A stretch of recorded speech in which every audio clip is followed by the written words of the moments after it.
Welcome to the Akiona Law Podcast. I'm Ululani, Lani Akiona, and here we talk about all things that intersect with family law and divorce. On today's podcast, we have attorney, guardian ad litem, parenting coordinator, firm leader trailblazer, Elise Buie. Elise, welcome to the podcast. Oh, thanks so much for having me. I'm super excited to talk to you this morning. And I'm super excited to have you here. Why don't you tell us a little bit about your background? Because I know it's interesting that you do so many hats as an attorney, and we had a case together where you were guardian ad litem, and you did great. And I'm just, how did you get started into your different roles as attorney, guardian ad litem, parenting coordinator? Sure. Well, I've been an attorney forever. I'm old, in my 50s. And so I started practicing law in the 90s, but at the time I lived in New Orleans. I actually did insurance defense litigation, clerked for a federal judge for a couple of years before going into litigation. And then I actually retired, quit the law altogether, and Wow. to take care of my kids. Yeah, I did that for a while. I actually homeschooled my kids. We had 4 children. But so then, long story, Hurricane Katrina came. We ended up having to evacuate. It was time for me. I had needed to go back to work, to help support the family. So I went and got my license in Minnesota. And I started a firm in Minnesota and became a guardian ad litem for the state of Minnesota. They kind of do it differently. And the bulk of my practice there related to dependency law, children who've been taken out of the home because of abuse and neglect. And then when I moved to Washington, I started doing family law, did guardian ad litem work in Washington, and really the parenting coordination work grew from my work as a guardian ad litem because I saw so many families who they really didn't need me to be investigating. What they really just needed was someone to live in the middle of them and help them with their conflict, but more to the point, help educate them on how that conflict was damaging their children so that they could learn new skills moving forward. And so I really got interested in parenting coordination, working with families in my guardian ad litem work. And all the while, since I've been here in Washington, well, since 2015, I started my firm and have been, growing a family law firm, very focused on flexibility. I mean, I started the firm when we're a blended family of 6 children. And I was like, how am I supposed to take care of 6 children if I'm sitting in an office all day, at a desk? So we started the firm virtually to support mostly moms coming back into the workforce. But that has been my real mission, is to create a virtual firm that offers the flexibility and the remote work that women really need. And so we have just been growing and doing that. So, Amazing. Providing a lot of opportunity for flexibility and remote work for professionals in Washington doing family law. Yes, and that's amazing. What counties does your firm practice in? Well, we practice kind of all over. I mean, we actually just had a conversation on Slack about this. I mean, we currently have cases in, King County, Pierce County, Snohomish County, Mason, Kitsap, and Thurston. No kidding. And you do exclusively family law and divorce? Well, we also do estate plans, because that in our realm of thinking, estate plan is part of, helping a family transition, making sure that we're handling those incapacitation documents at the beginning, and then, updating people's estate plan or creating one if they don't have one, coming out of a divorce. Okay. Yes, very important. Doing an estate planning after your divorce. Oh, yeah. So let's go on. Let's talk into the guardian ad litem, which we often refer to as GL. Can you tell us a bit about what is a guardian ad litem, and how about maybe even why would someone need one, or why would a court appoint a guardian ad litem in a family law or divorce case? Sure. Well, mostly I would say that a judge wants to appoint a guardian ad litem. I mean, one, if both parties ask for it, obviously the court's more likely to do it. But in a case where there's either high conflict or there's some other kind of special need, like there's children in the matter. Obviously, the whole point of a guardian ad litem is for somebody to come in and investigate a situation and determine and make recommendations to the court about what is in the best interest of the child or the children. And so usually it's things like domestic violence. It could be allegations of domestic violence, substance abuse, mental health issues. Sometimes it can just be a big he said, she said, and the court truly cannot discern what is going on. And so they appoint a guardian ad litem to go out and do that independent investigation, review records, interview people, do a home visit, trying to ascertain like the relationship of each parent with the children, the relationship of the parents together, if any child might be having special needs and how those are being met. And so, you write as a guardian ad litem, you end up writing a pretty detailed report to the court, letting the court know everyone you spoke to, every paper you've looked at, so that they can determine, kind of the basis of your recommendations and make sure that your recommendations are logical and they flow from all the evidence that you looked at. And how long does you talked about meetings, right? You talked about sometimes the guardian litems would meet with the parents.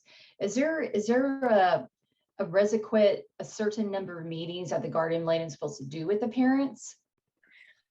The statute doesn't set forth like an actual number, but I mean, I think the best practices, and when you look at some of the best practices under the AFCC, child custody evaluations, is that you would meet with each parent individually at the beginning of the case, and then you would come back and meet with them when you're doing your parent-child observations, and then you would meet with them again. It might not be in person though, and obviously with COVID, much has changed, whether you would go in and meet somebody in their home. I mean, I personally have not met people in their home since COVID, because children are vaccinated, and I would not want to do anything to endanger a child's health during this pandemic.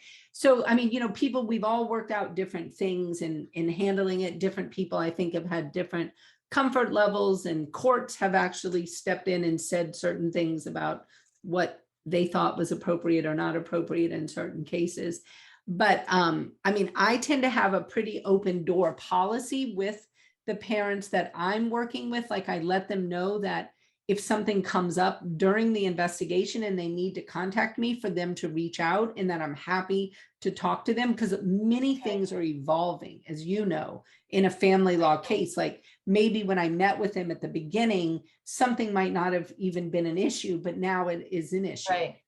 And so I would meet with a person again, but then because of the whole neutrality piece, if let's say a dad calls me and he wants to talk to me about something, and I might have an hour-long phone call with him, I would call the mom and I would offer that same hour-long phone call for the mom, so we could talk about it, to make sure that I'm staying, pretty balanced in all those communications. Yeah, and that's interesting, because I know that's one thing in terms of my work as a family law and divorce lawyer. When we talk about a guardian litem or GL, people are often curious, well, how many times do I meet with them? And I've always told people, well, there's the initial interview, and then there is the observation with you and the children. So I always just thought it was 2 meetings and maybe a third one if necessary. Is that how it goes? I think that's pretty reasonable. Yes. I mean, I do think, for me personally, my experience is I usually have more involvement with my parents than that. I tend to have parents who they'll reach out to me by email. They'll kind of tell me things that are going on, and then I'm going to call the other parent and we're going to talk about it. I tend to have more communication than just 3 meetings during the course of an investigation. And truly, it's very dependent on the facts of the case, and what's going on with the family. You kind of have to take each family where they are and go from there.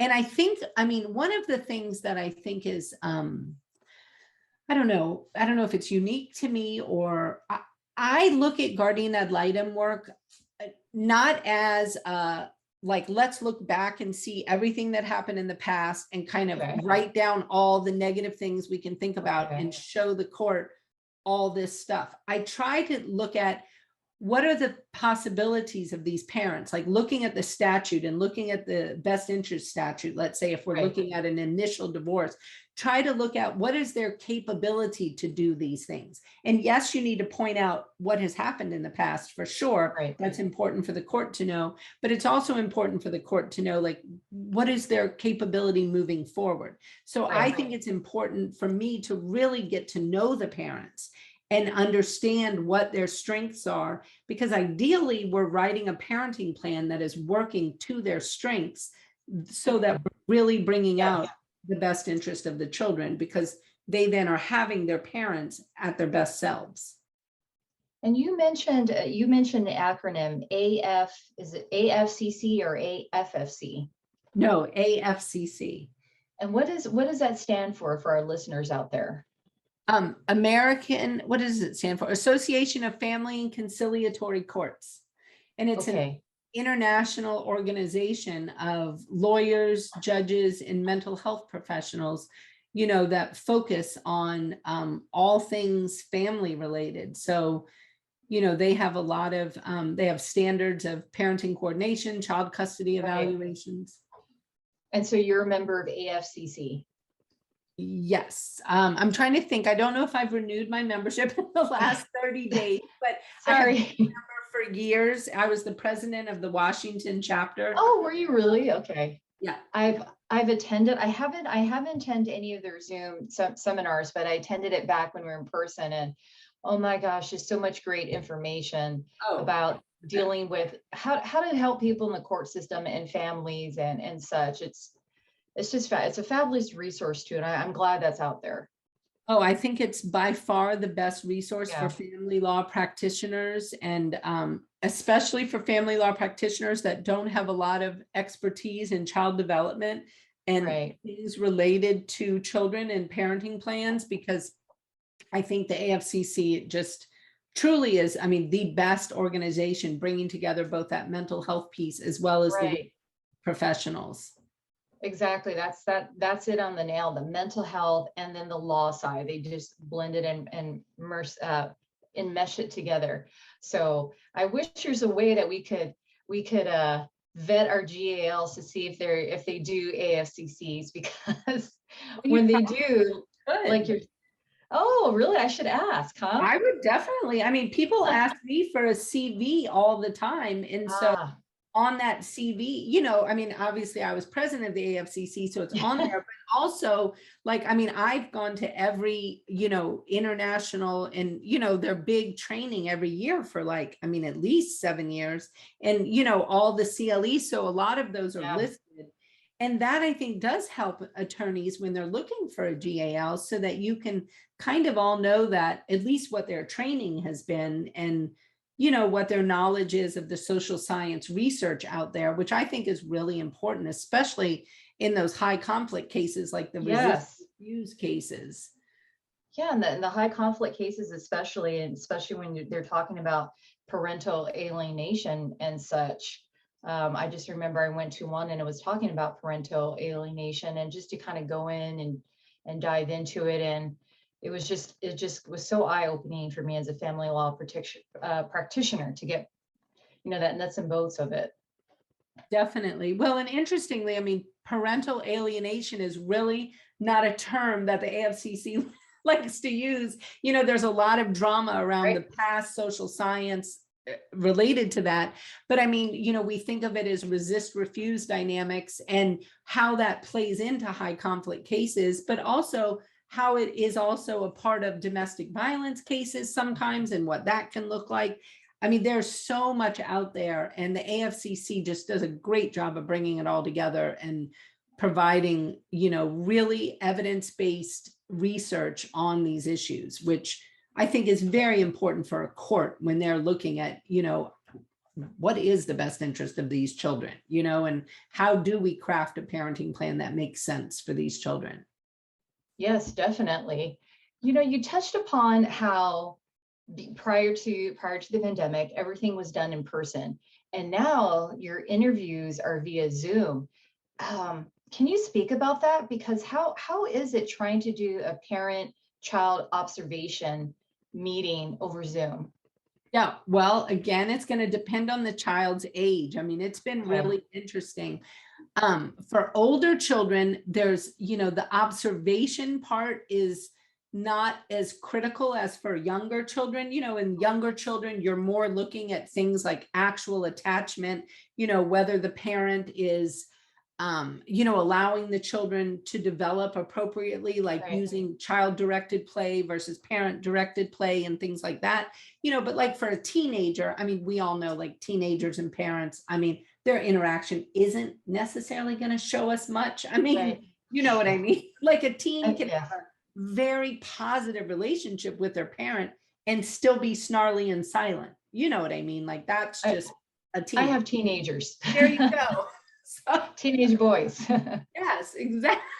Yeah. Exactly. So you Yeah. know about snarly. Yes.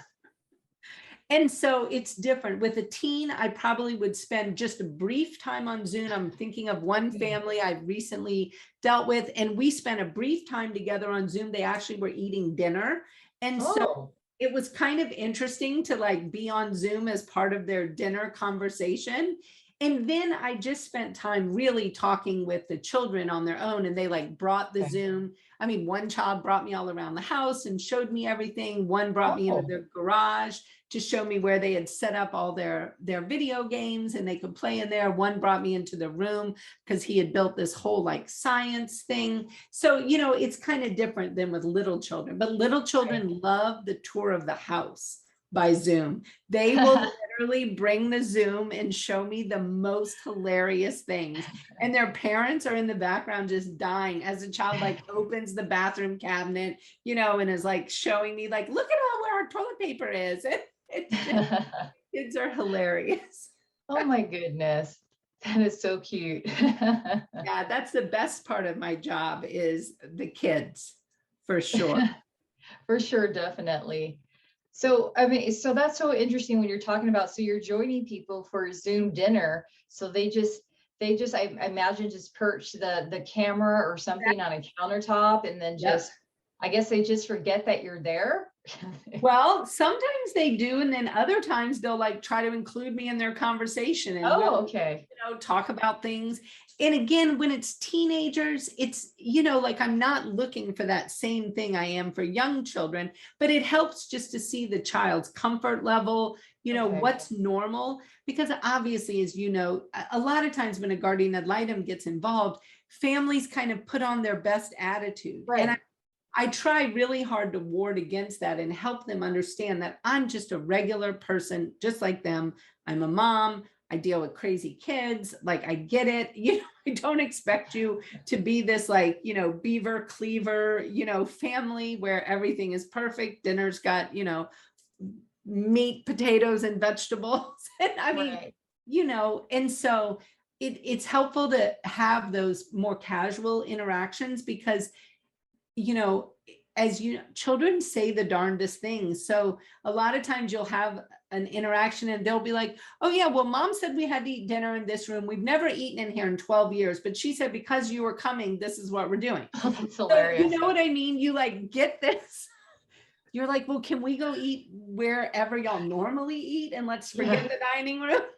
Yeah, that's hilarious. Yeah, oh yeah. Kids say the darndest things for sure. Well, I mean, now this is going to be my lawyer advice. I always ask kids, what did your mom tell you not to tell me? And they always tell me, always. Oh, okay. So like if clients would stop telling their children what not to say, that would be much better. Because can you say what's the best thing you've ever heard from a child when you've asked that question? Well, I've had one child tell me that their mom really didn't like me, but she had never met me. And I was like, fair enough. I'm like, it's kind of stressful. Yeah.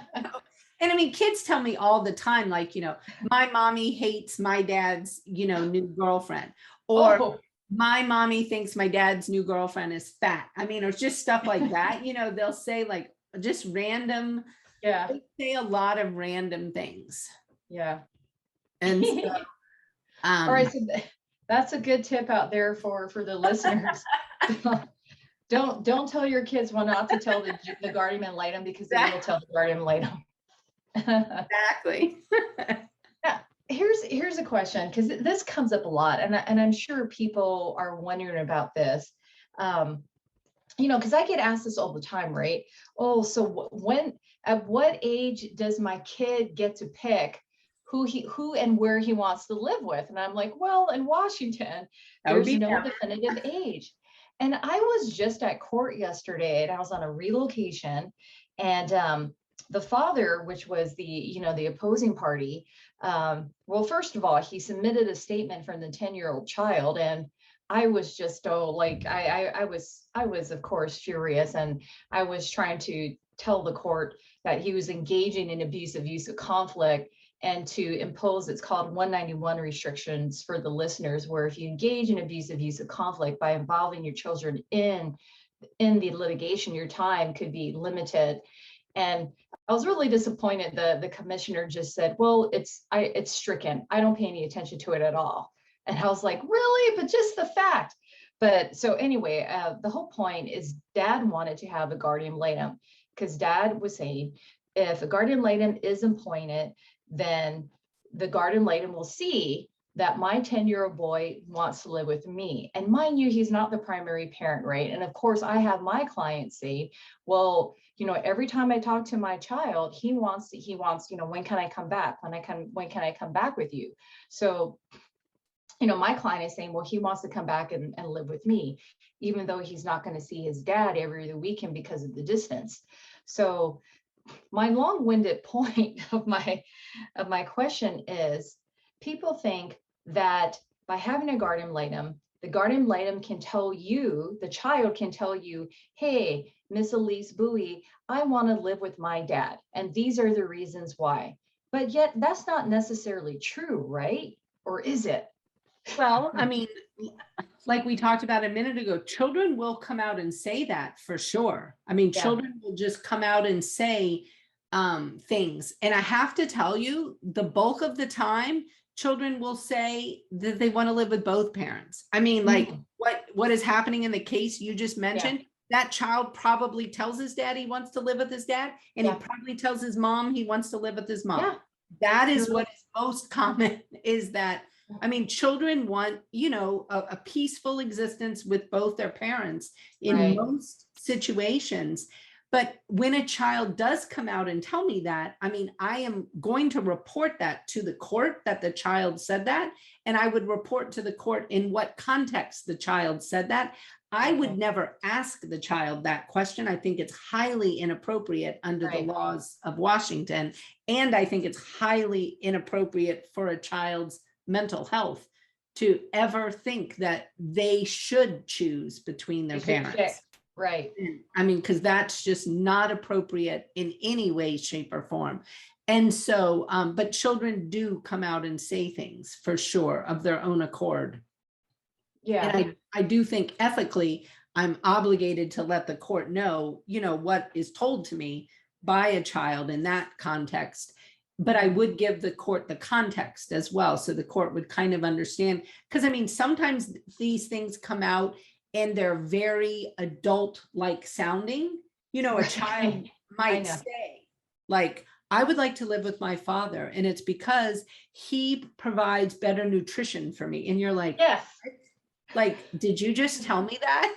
And the child's 8. Exactly. But I'm going to write that down. I'm going to write down exactly what they say. And, and so, and then I would likely, change the subject and talk about other things, and not, really probe into this with the child, because I do not think it's appropriate under Washington law or for the in general. Yeah, so that's interesting, because I think that's something that needs, and again, it just kind of popped into my head about that case that I had yesterday, where this father is thinking that the whole point of the GAL, the guardian ad litem, is so the child can tell the guardian ad litem, this is where I want to live with. And in the big picture, that's not what the guardian ad litem is there. It's not, and I think it goes back to where you're saying it's not necessarily the child gets to pick which parent they live with, because sometimes the children don't know. The children, like I try to tell people, you know, for example, if you have a teenager, the teenager may tell the guardian ad litem, I want to live with dad. And it's because dad doesn't have any rules for the guardian, for the child. Dad just lets the child, you know, the child could be a sophomore in high school and dad's not checking on his homework. The kid's playing video games, the kid's staying up until 12 o'clock at night. So the child doesn't necessarily get to pick. It depends on I guess it goes into all the other I guess it goes into all the other statutory factors and putting together a final parenting plan. Absolutely. And I mean, the other thing that is such a fascinating dynamic is domestic violence homes, because you have some children who will report wanting to live with the victim, and they are so protective of the victim. You know, they really act in this parental role. Right. Then you have other children who are exactly the opposite. They see the perpetrator as holding all the power and often the purse strings. So they want to live with that person because they feel like that's where they'll be safest if they align with that person. And so it's very interesting, the different dynamics of, you know, children's whole, the reasoning that they give. And, you know, that's part of all the child interview work around, you know, really trying to understand the child's attachment to each parent. Is it a secure, healthy attachment versus is it an insecure, unhealthy type of attachment? And, you know, many of those things can come out in interview questions with the child, and, you know, spending enough time with the child to understand where their attachment lies. Because, and obviously, ideally, the child is attached in a healthy family to both parents. You know, that's right. You know, and that's I just love that child attachment and child attachment theory, because that's all something that I myself learned from ASCC. And I do think it's really important in terms of being a guardian ad litem to kind of dive into those things. And it just kind of makes me lock in my brain, make sure you get an AFC guardian ad litem that understands attachment. Oh, very important.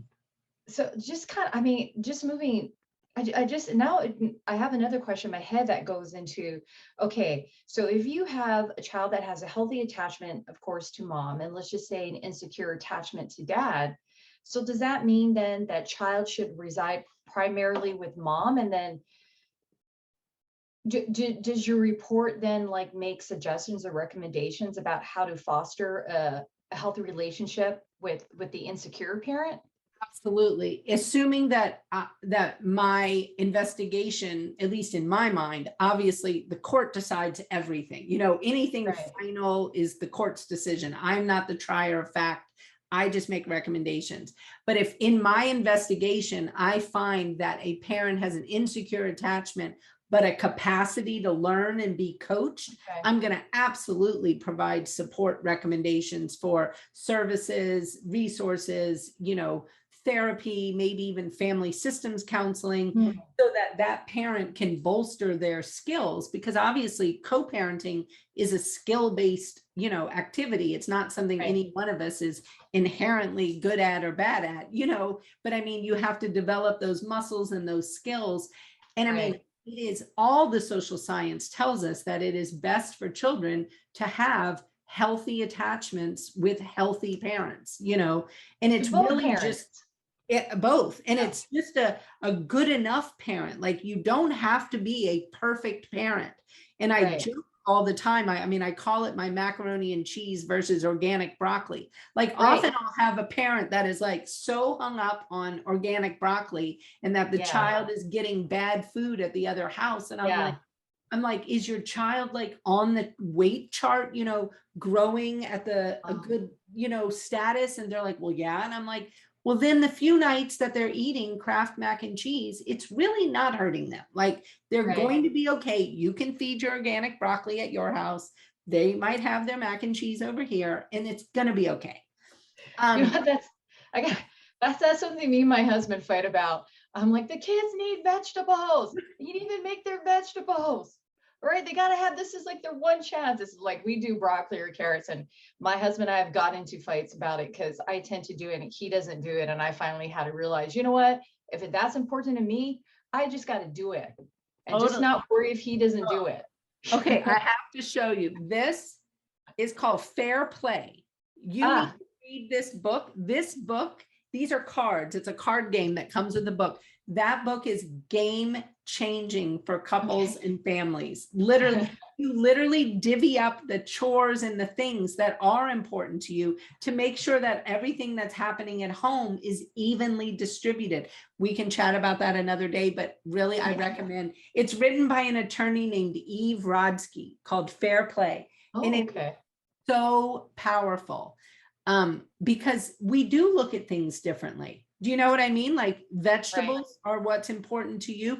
And he might have a totally different thing. Like he might be teaching the kids, you know, how to use a drill and you're not doing that, you know?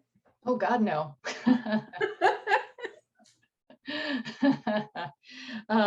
Okay, so sorry, I got you off track, but yes, Fair Play. I'm going to search on Amazon for that book. Absolutely. So what can you give us, just for the listeners out there, what would be an example of an insecure attachment? Well, I mean, you could have a child who is struggling to like stay at a parent's house. Like, you know, they get to the point where like it's nighttime, they might have a hard time sleeping there. They have a hard time with that parent comforting them, you know, like they really look to only one parent for those kind of comforting, soothing, nurturing things. Or it can be something more practical, like they're at, let's say, you know, mom's house and mom has no idea what's going on in school, has no ability to like contact the school, deal with homework. And the child feels constantly anxious that their homework isn't getting done right, or their projects aren't going to get done. And so they feel very upset, you know, being there. And so it's just, you know, a lot of times you can see it in children's behaviors, you know, because it's pretty impactful for a child if they have an insecure attachment and are forced to spend substantial time with that parent away from the parent that they do have a secure attachment with. They kind of feel like the ground is shaking under them. You know what I mean? Like they don't feel secure. Yeah. So that makes sense. And what resources and tool can the insecure attachment parent do to foster the child feeling safe and secure with them, I guess. Absolutely. You know, and really, really quickly, before we wrap up this fascinating conversation about guardian litems, collateral contacts. Now, I tell my clients, give the GL collateral contacts, which is basically people who know you, who have observed you and your partner, your husband with the child together. And I get people tell me all the time, well, the GL didn't talk to my collateral contacts. And so, and you know, sometimes it's just, I think it's just one of those things that maybe it's a game of phone tag or what, but you know, how important are collateral contacts to a GL report? And is there too much? Like I try to tell people, get between 3 and 5.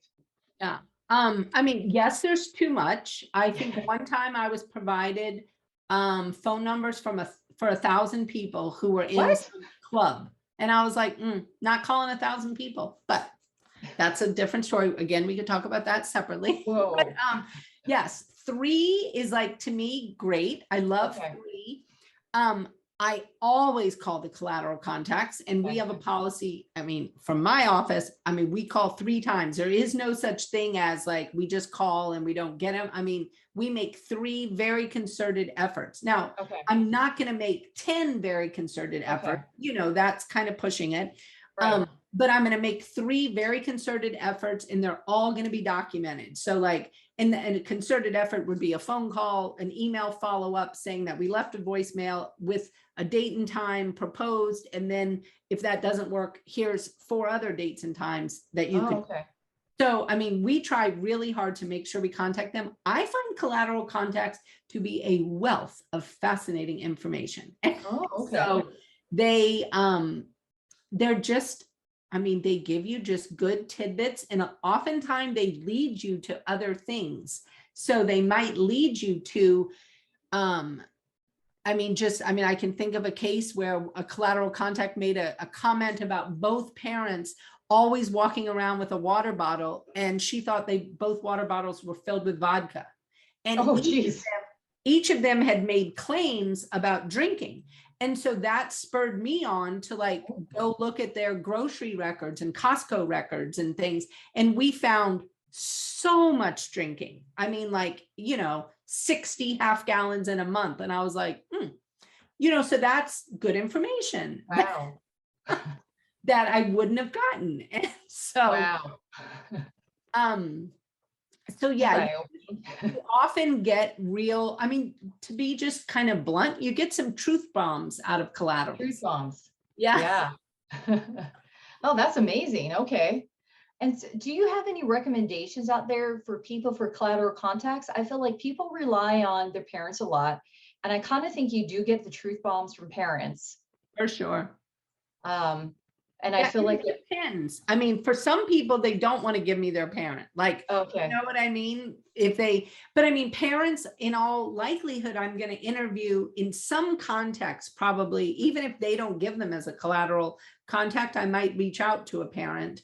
I mean, because understanding the parent in the case I'm investigating, understanding their bio family is really important in understanding where they are as parents and what their capacity might be, like what kind of things they might be struggling with, and really try to get a full-fledged picture of what are we dealing with here, understanding the dynamics between the two parents from, what they've learned from their bio families is really important. I mean, I tend to be one of these like super psychologically types. Like I love to understand like how people's personalities mesh, how, their parenting styles are coming together or not.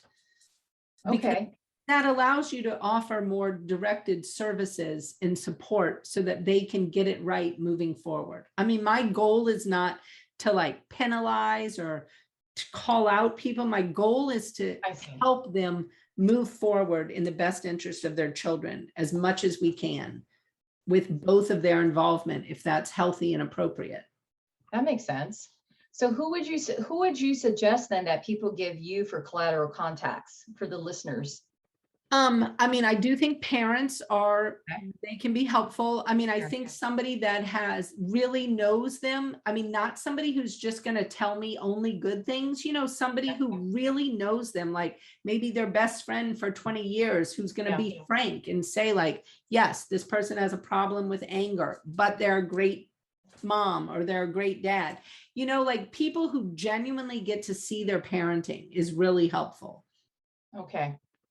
Well, then there you go. So if you're looking to provide collateral contacts to the GAL, it's very helpful for the GAL to talk with your own parents to get that understanding of that whole, what you said, biodynamics, or is it biofamily? Yeah, biofamily. Biofamily, and make sure that you provide the information as someone who's known you for a long time and known both of you, because it's really not helpful for collateral contact if the person only knows one side, if the person only knows mom or the person only knows dad. The guardian ad litem really needs to have information from someone who knows both parents. Well, one thing though, I'm going to disagree with that in one. Sometimes it's probative if a couple has been married, for 7, 10, 12 years. Right. And there's a person that's like their best friend and they've never met the other person. Oh my goodness. The children have gone to like birthday parties at their house for a decade and they've, gone on trips together, but never with the other parent. That's very probative. Whoa, that is probative. So, and that happens, you'd be surprised. That happens a lot. People will tell me, oh yeah, I've known so-and-so for 22 years. Her kids have come to every birthday party we've had and I've never met her husband except at the wedding. And I'm like, where is he? Like it. Oh, wow. That's interesting. But that is not uncommon. Okay. That's crazy. Well, thank you so much, Elise, for joining us on Akiona Law Podcast, where we talk about all things intersecting family law and divorce, and for giving us these wonderful insights about the role of a guardian ad litem in the court. Where do you do guardian ad litem work? Is it just in King County? Now it is just in King County. Yes, okay. I pulled out of Snohomish a bit ago, and it's just in King County. Okay, and what is the name of your law firm, and how can people get a hold of your law firm for family law and divorce cases? Just Elise Buie Family Law. Okay. Okay, can you spell your last name? Well, it's Oh, on my sure. screen, but for the listeners. Yeah, it's Buie, Buie. It sounds like the buoy in the water, but it has too many vowels. Yeah, it is. That's 3 vowels in there. All right, so that's join us next time on Akiona Law Podcast, where we continue our conversation with Elise Buie, and we dive into what is a parenting coordinator. And you don't want to miss that, folks, because it's a completely different thing from the guardian litem, a guardian ad litem. Thank you again, and we'll see you next time. Stay safe and healthy. The information in this podcast is general advice only and should not in any respect be relied on as specific legal advice.